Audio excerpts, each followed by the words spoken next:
ada orang guru. Yang masukkan guru nanti kepala sekolahnya, jangan bapak. Ya.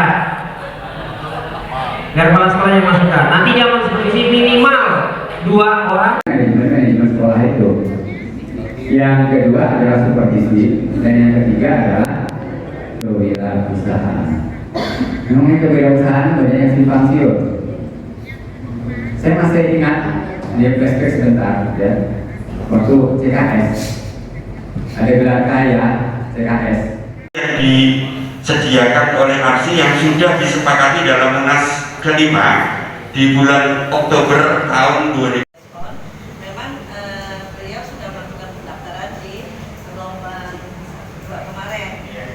Videonya lulus, tapi namanya belum tampil. Seperti itu. Terima kasih. Ya, siap. Insyaallah ya. Seperti itu. Jadi baru semua. Nah, pelatihan PTM ini perlu minta dukungan dari Bapak Ibu pengawas, karena masih ada sekolah yang tahun lalu daftar itu masih nol Bapak Ibu. Kirimkan lagi Pak Tekno. Pak Tekno kirimkan lagi Pak Tekno. BPP kita tidak ganti username nanti lagi, jangan sekarang. Bisa masuk tak tuh?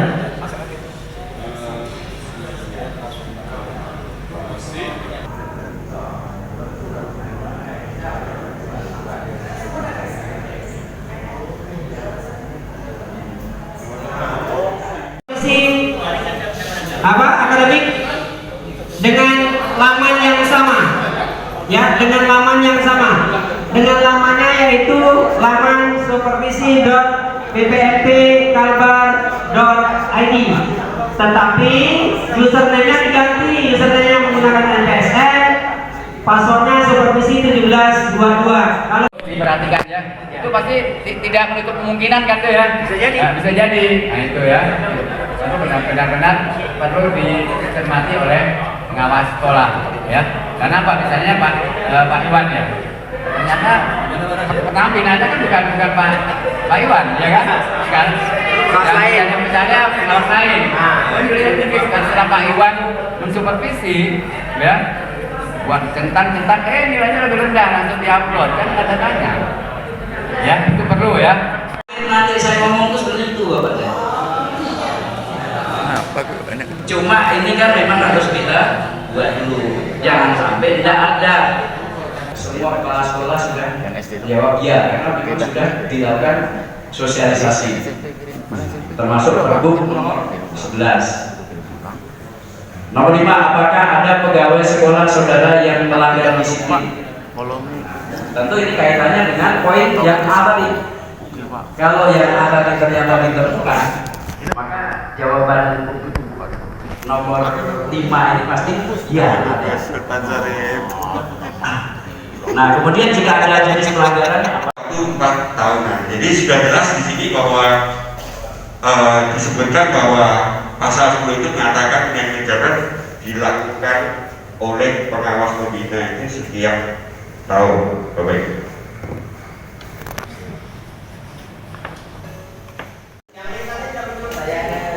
Kenapa? Yang satu udah dapat di share ke grup. Nah, yang sudah dapat silakan di share ke grup, Bapak Ibu. Nah, nanti kita tinggal menyepakat saja menganalisis hasil pengawasan tahun sebelumnya, ya kan? Nah, materi tentang penyusunan program.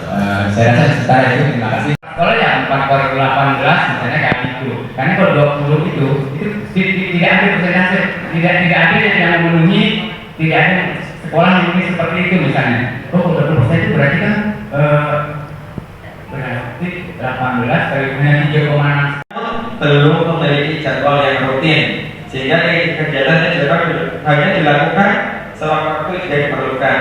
Jadi di sekolah-sekolah sudah mulai terbentuk komunitas belajar, tapi di situ tadi sudah terbentuk saja. Ya, pertamanya kalau mungkin kalau sempat, kalau kepala sekolah memberikan kita baru kumpul. Pihak UPT BPP ini bukan hanya terjadi pada tahun ini Mas Ari, di tahun 2023, kemarin 2022 seperti itu juga. Jadi antara dua dirjen ini pada waktu yang hampir bersamaan meminta dari sekolah itu sepertinya jenis yang sama, tapi waktunya itu dekatan, mohonlah saran ya antara dirjen GTK dan dirjen pembinaan SMP ini mungkin ya, karena targetnya itu adalah sasarannya itu sama, yaitu sekolah yang sudah melaksanakan IKN, terutama yang sudah bergerak. Ya seperti itu. Kadang-kadang kasihan juga sekolahnya Mas Ari, jadi dia harus berbagi persiapannya itu kan, ini skala nasional lagi kan, nggak bisa kaleng-kaleng dalam mempersiapkannya kan. Nah, alhamdulillah saya kemarin cukup bangga, alhamdulillah bersyukur ya, ada kesempatan dari Ibu Raya, diberi kesempatan kami gitu kan. Nah saya mengindikan menyampaikan modul kan, dimintanya itu modul dulu kirim, kemudian dokumentasi terkait dengan praktek baik yang sudah dilakukan, yaitu keterkaitan tema khusus, yaitu tema kebinekaan. Mohon sebagai PT pelaksana di lapangan di daerah, kami sangat berharap sekali kebijakan antara pihak atas ini ya, jangan sampai terlalu gitu maksudnya, jangan sampai kasihan juga sekolah. Dan saya juga kemarin berbagi ini karena juga mengikuti kegiatan ini, kebetulan di pagi itu materinya siapa ya, sorenya itu materinya Pak Hadi, saya lari sana lari sini Pak, karena Mas Hari, jadi harus fokus juga karena alhamdulillah memang ini diberi peluang ya. Tetapi kita nggak bisa kali-kali kan dalam menunjukkan, karena ini skala nasional gitu. Demikian Mas Ari, mungkin sekedar keluh kesah atau curhat lah ya yang kami alami, bukan hanya tahun ini tetapi kemarin juga seperti itu. Jadi dan yang pendaftaran calon itu untuk dari Ibu Raya tahun lalu itu sudah terdaftar kepala sekolah dan gurunya.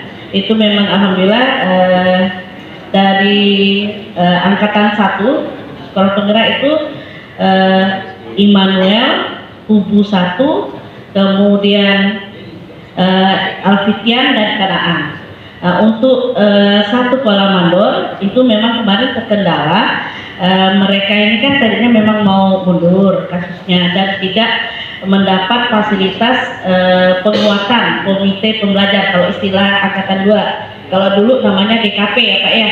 Nah, mereka nggak dapat itu, jadi memang pendampingan secara mandiri oleh kami. Jadi untuk yang angkatan 1 dari jenjang SMP ya, mohon maaf karena saya memang mendampingi di jenjang SMP, itu belum terdaftar dan terlaksana untuk menjadi NS di komunitas. Seperti itu Mas Ari. Makasih ya. Assalamualaikum warahmatullahi wabarakatuh. Waalaikumsalam warahmatullahi wabarakatuh. Ya, baik. Terima kasih Bu Aisyah. Iya.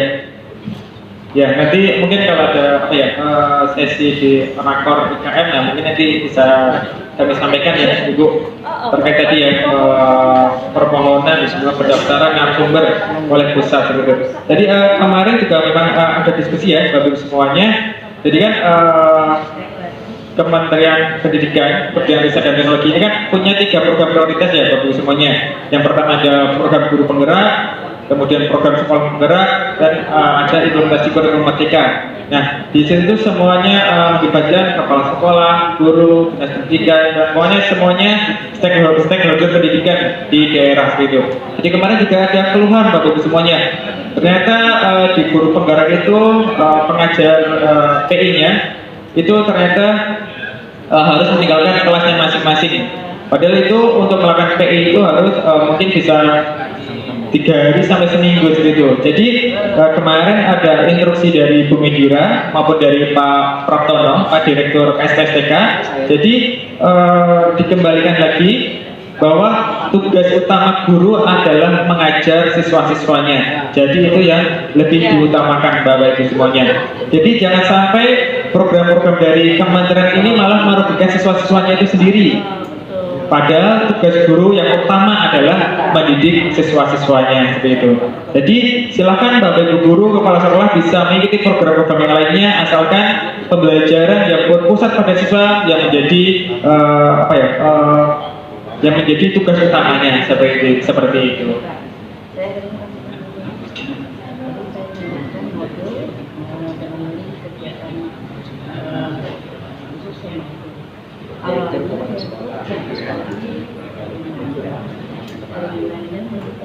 Oke, baik, seperti itu Bapak Ibu semuanya. Ada pertanyaan? Ada pertanyaan lagi? Tentang komunitas belajar?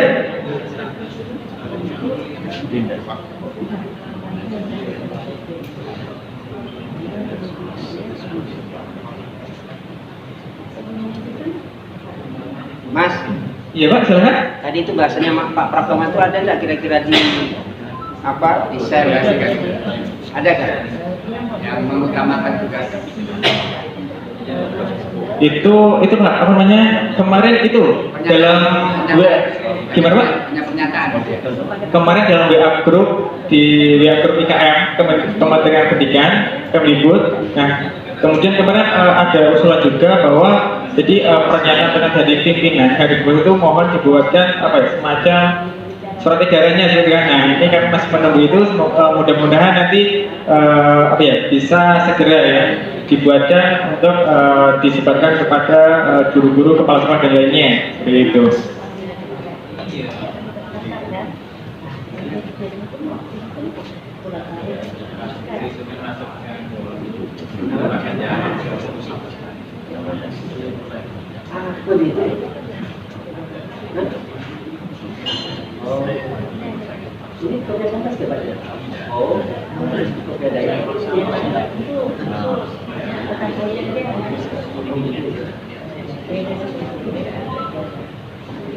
Oh ya, Bapak Ibu semuanya ini terkait komunitas belajar tadi kan ada 4 pertanyaan kunci ya.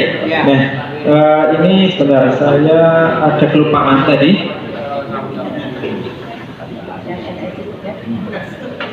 Jadi sebelum masuk pada 4 pertanyaan kunci tadi, nah ini ada 3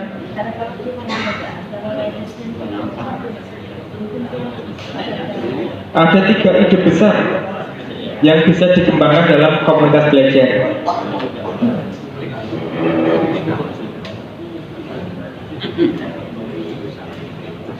Nah, ini Bapak Ibu semuanya sebentar.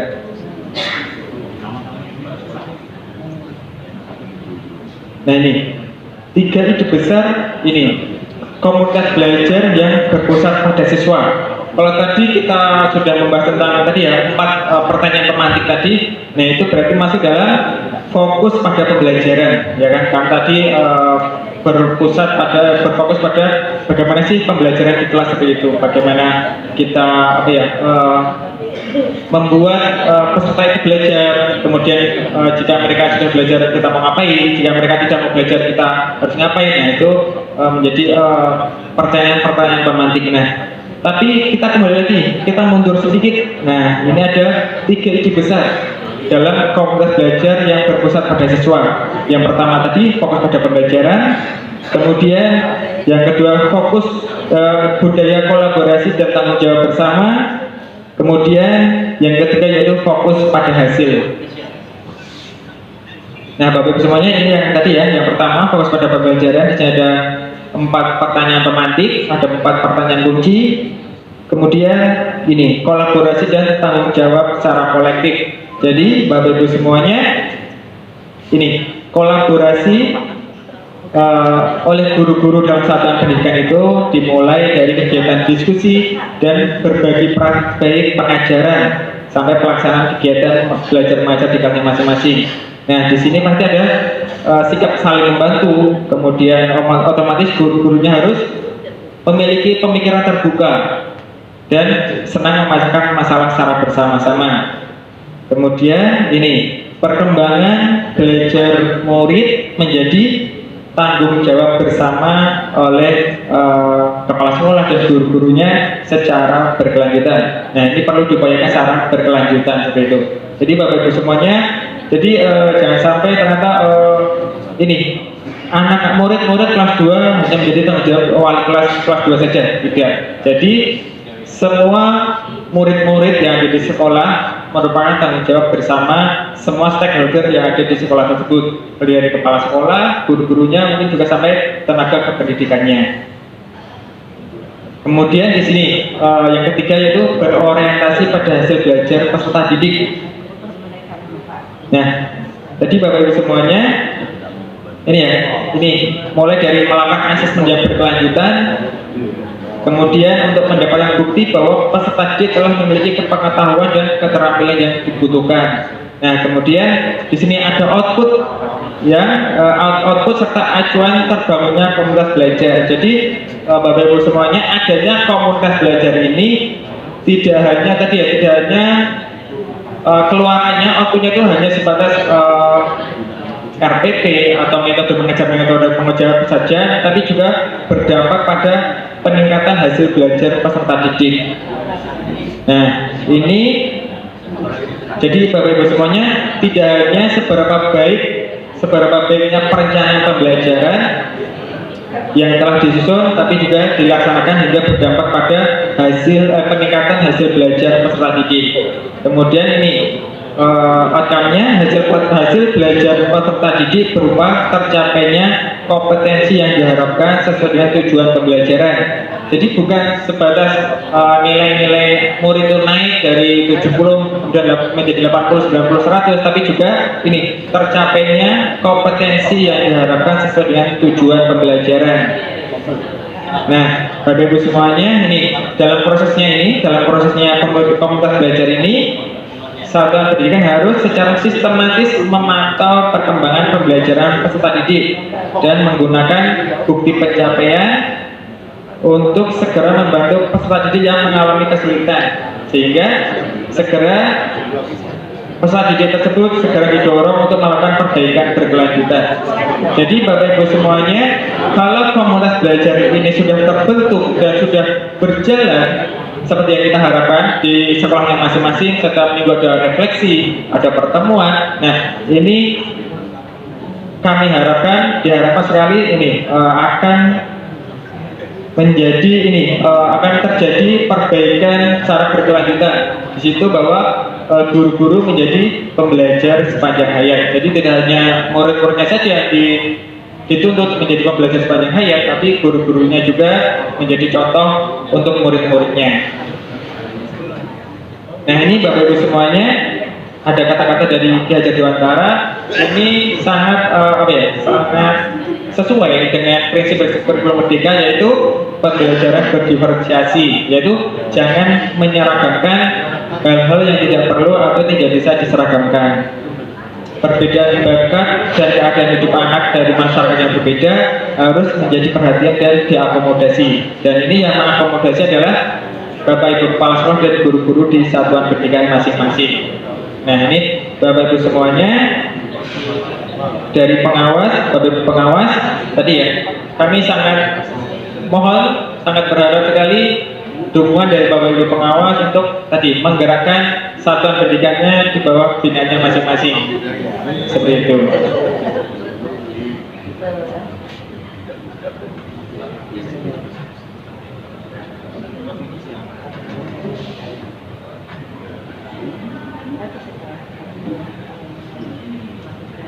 Nah, ini Bapak Ibu semuanya tadi terkait di PMM, contoh sumber belajar bagi komunitas belajar di PMM tadi. Bapak Ibu semuanya, untuk sekolah binaannya apakah sudah bisa login di PMM semua? Ada beberapa yang bisa, ada yang belum. Yang baru-baru saja, yang depankan kepala sekolah baru, guru yang mungkin belum. Ini CSM-nya belum bisa diunduhkan untuk Dapodik tuh di SP Data Diknya kan belum bisa mereka ambil tuh sampai saat ini tuh. Jadi masih pakai yang lama, Mas. Masih kalau memang bisa Kalau bisa cepatnya itu udah codingnya cepat diupdate sehingga SP data link bisa diunduh lagi oleh kawan-kawan guru yang mungkin baru nih ya, yang mungkin baru untuk mendapatkan akun. Baik, jadi ya baik Bapak, terima kasih. Jadi Bapak Ibu semuanya, untuk guru-guru kepala sekolah itu selain mendaftar akun belajar.id tadi melalui sinkron data dapodik ya. Jadi Bapak Ibu semuanya, Bapak Ibu guru itu juga bisa mendaftar secara mandiri melalui web belajar.id ya. Jadi itu Bapak Ibu guru bisa mendaftar secara individu, secara pribadi masing-masing. Nah, di sini Bapak Ibu semuanya, jadi ini ya sumber belajar bagi komputer belajar di tangan ya, ini banyak sekali dan itu sayang sekali kalau tidak dimanfaatkan seperti itu. Ini ada contoh perangkat ajar, kemudian prinsip dasar kurikulum merdeka dan penjelasan profil pelajar Pancasila, kemudian modul belajar, kemudian tadi ya ada daftar komunitas belajar di seluruh Indonesia, ada buku saku dan panduan komunitas belajar, kemudian ada fitur webinar bagi penggerak komunitas. Ini Bapak Ibu semuanya, ini ada ada linknya, jadi Bapak Ibu semuanya nanti bisa mendownload di sini ya. Nanti setelah paparannya dibagikan, nanti Bapak Ibu semuanya bisa membuka-buka, bisa mendownload panduan-panduan petunjuk awal, buku saku dan lain-lainnya untuk dibagikan kepada sekolah binaannya masing-masing.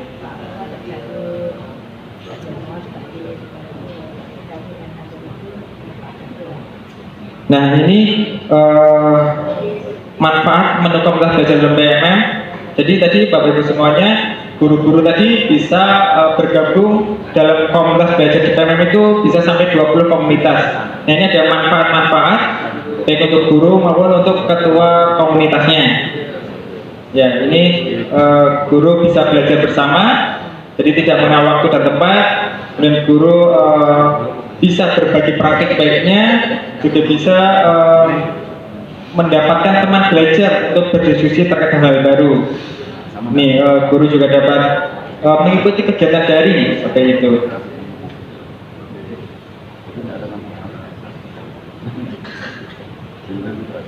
Oke, baik Bapak Ibu, terkait komunitas belajar dalam sekolah, mungkin ada diskusi atau pertanyaan? Belum ada masuk, belum.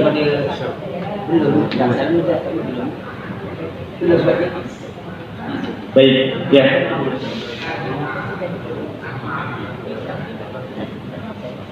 Oke, baik Bapak Ibu semuanya. Jika tidak ada pertanyaan, tadi ya kami informasikan kembali, ada tambahan informasi bahwa tadi ya untuk sekolah-sekolah yang belum mendaftar sebagai pelaksana implementasi kurikulum merdeka, pendaftarannya masih sampai tanggal 31 Maret ini. Silakan Bapak Ibu pengawas untuk memberikan informasinya kepada sekolah binanya masing-masing untuk mendaftar kurikulum merdeka. Di situ ada tiga kategori ya, dari mandiri belajar, mandiri berubah maupun mandiri berbagi. Toh kalau mereka satuan pendidikan masih belum yakin, masih bimbang, tidak apa-apa, tetap mendaftar sebagai pelaksana informasi kurikulum merdeka minimal di kategori pertama, yaitu di mandiri belajar. Di situ satuan pendidikan masih melaksanakan kurikulum 2013, tapi menerapkan prinsip-prinsip kurikulum merdeka. Karena kalau tidak mendaftar, otomatis sekolah-sekolah tidak belajar terhadap hal-hal baru dan hal-hal kekinian seperti itu. Karena saat ini untuk IKM masih ada masih ada fasilitas dari pusat, dari kementerian, yaitu adanya 6 workstream, 6 strategi, mulai dari tadi PMM, webinar, narasumber berbagi praktik baik, komunitas belajar, ada mitra pembangunan, dan ada helpdesk, serta ada tadi dukungan dari Pemda dan Dinas Pendidikan. Oke, baik Bapak Ibu semuanya, kalau tidak ada pertanyaan, ya baik. Terima kasih atas perhatiannya Bapak Ibu semuanya. Makan terasi tanpa dikunyah. Ada ya, pinter dah ya. Terima kasih atas perhatiannya. Terima kasih. Bila itu saya akhiri. Wassalamualaikum warahmatullahi wabarakatuh. Waalaikumsalam warahmatullahi wabarakatuh. Terima kasih Mas Ari Wahyudi SPD yang sudah menyampaikan tentang komunitas belajar. Jadi Bapak Ibu, intinya adalah kita mesti mengawal sekolah-sekolah kita untuk satu, memastikan mereka mendaftar di IKM, kemudian mereka menindaklanjutinya, salah satunya adalah membentuk komunitas belajar di sekolahnya masing-masing. Mungkin itu kesimpulannya ya Bapak Ibu, jangan sampai daftar hanya sekedar daftar, tidak melakukan apa-apa. Dan memang sekolah kita memang tahun ini dibuka kesempatan yang seluas-luasnya karena waktunya hampir kurang lebih 2 bulan. Jadi kita memang harus bekerja keras kali ini ya untuk memastikan sekolah-sekolah di Kabupaten Kuburaya dapat mendaftar. Alhamdulillah Kubu sudah tidak ada hambatan ya Pak Haji Bambang ya. Nah, nanti mohon juga nanti kita kerjasama juga dengan K3S ya, dengan K3S Bapak Ibu di wilayah kerjanya masing-masing, terutama Bapak Korwil bisa juga digandeng K3S untuk dapat mengawal sesama rekan kepala sekolah untuk memastikan kita bisa memanfaatkan waktu yang tersisa ini untuk mendaftar IKM. Esa dan berakhlak mulia. Terima kasih Bapak Ibu. Ya. Berikutnya berkebinekaan tunggal tidak harus surut. Silakan. Betul Bapak. Terima kasih. Yuk berikutnya mandiri. Lalu bergotong royong, bernalar kritis. Apa Bapak Ibu lalu? Yuk kreatif. Betul.